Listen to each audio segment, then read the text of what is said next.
அதாவது ஆரம்பத்தில் ஒரு போராட்டம், அதாவது கல்வி வேற ஒரு சப்ஜெக்ட் படிக்கிறது, வேற ஒரு லைனுக்கு போய் உட்கார்றது, படிப்பை சில நேரங்களில் கொஞ்சம் தவற விட வேண்டிய ஒரு சூழ்நிலை, எல்லா வசதிகள் இருந்தும் கூட சில நேரங்களில் தாய் தந்தையின் அன்பு பர்பஸாக இல்லாமல் ஒரு காலேஜில் போய் படிக்கிறது, ஒரு ஹாஸ்டலில் போய் படிக்கிறது, இந்த மாதிரி சூழ்நிலைகளில் கூட நம்ம பேரண்ட்ஸனுடைய அந்த லவ் அண்ட் அஃபெக்ஷனை இழக்க வேண்டிய ஒரு சூழ்நிலை, இதெல்லாம் ஆரம்ப காலத்தில் இவர்களுக்கு இருக்கும், ஏற்படும்.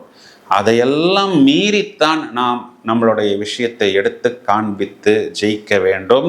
அதாவது ஒரு இடத்துல பார்த்தோம் அப்படின்னா, அவமானக்காரகன் அப்படிங்கிறது இந்த சாட்டான் என்ற கிரகத்துக்கு கொடுக்கப்பட்டுள்ள ஒரு பெயர். இவர் இவ்வளவு அவமானத்தை தாங்கிய பிறகும் இவர் ஸ்டெடியாக நிற்கிறாரா?